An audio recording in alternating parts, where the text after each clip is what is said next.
So we're gonna start making our kale chips, and Victoria, what are we doing? So this is all the ingredients you need to make the kale chips are some kale, some olive oil, and some salt and pepper. Sweet, nice and easy. So yes, the less ingredients the better, right, Rosalie? Absolutely.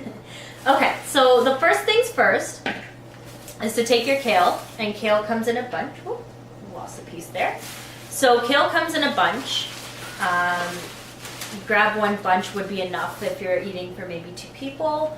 And what you do is you want to take one piece and just rip it into, bite-sized pieces like that. Bite size. Yes. Cool. So you just take it and rip a few pieces off here and I there. can do this. I'm capable of doing this without screwing it up. There you go. So you do this until all your kale is done, or as much kale as you want to have.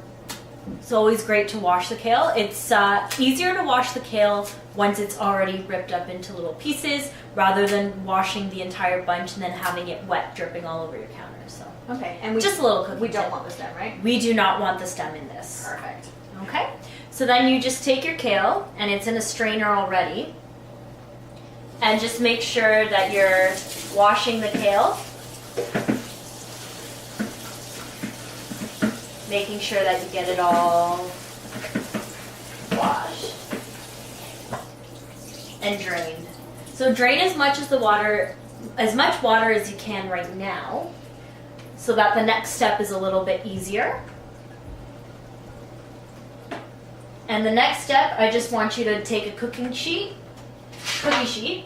and just put the kale on top and spread it in one thin layer. All right, so now we have our kale all over our nice baking sheet. What's next? So, one important step I forgot to mention, and probably the most important, is the kale will be cooked. Make sure you preheat your oven to 375 degrees. Great. So, the next step is once you've had your kale washed, and you've drained as much water as you can, what you want to do is take some paper towel or even a dishcloth, and I need you to soak up as much moisture from the kale as you can. Main reason being is that if the kale is wet, it's going to wilt. It's not going to dehydrate, or it'll take longer to dehydrate, which is going to throw off the amount of time you need to cook it. So the best thing to do is soak up as much moisture as you possibly can to make sure that there's nothing left. Good. Okay. I don't have to do the hard part. There you go. You get to be the one who says, it wasn't me that screwed up the kale chips. Yeah, I'm pretty good at messing up a recipe. Oh, these are foolproof, that's for sure. Okay, perfect. So once you have all the moisture soaked up, the next step to do is to dress your kale chips. So the best and easiest way to dress your kale chips is actually with just a little bit of sea salt, some olive oil, and some pepper if you like pepper. So the best thing to do is 2 tablespoons of olive oil, extra virgin. So it's a little bit lighter tasting, not as heavy. And all you need to do is drizzle it across. So this is a 1 tablespoon serving. So this is 1 tablespoon.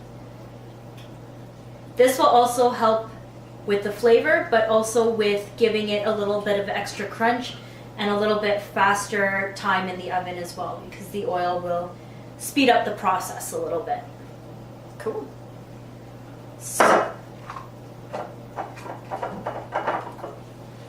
I'm not really one to follow, 1 tablespoon of salt, or it's usually to taste, kind of how much salt or pepper you like.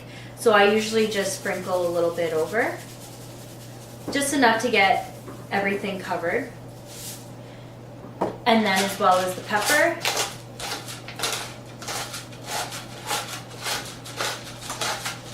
Just to give them a nice flavor. And that is the hardest part of cooking the kale chips. Wow, sounds like something I could do. So the next part is just to put it in the oven. And how long do we bake it for?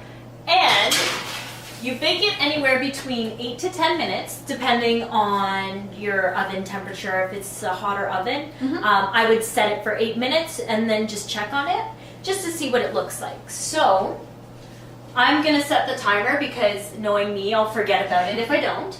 I'm going to set it to 7 minutes because my oven tends to be a little bit hotter. So at 7 minutes, it's kind of giving you that warning to just, heads up, check on it. Keep in mind, they are leafy greens, so they will burn very fast if you forget about them. So just make sure that you're always keeping an eye on them and don't leave your oven alone. But common sense, I think. Never know. All right, so Victoria's about to take the kale chips out of the oven, and I'm very excited to see how they turned out. So, when you are done with your kale chips, they're gonna look a little bit something like this. So you can see there's some very crispy ones, and then there are ones that have a little bit more oil, but if you can hear them, you still have that crunch, so you have your chip flavor in there. And you just put them into your bowl. Nice big popcorn bowl here. Sorry, turn around for the camera to see.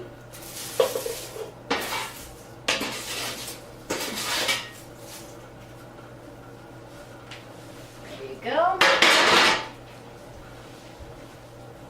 Put some of these in here.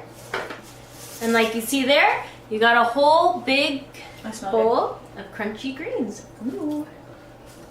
Ooh. Oh, that's good. Delicious, huh? They're very good. There you go. Well, thank you. This is No a lot of fun. problem. I know that I'm going to be trying that at home. Absolutely. I suggest you try it too.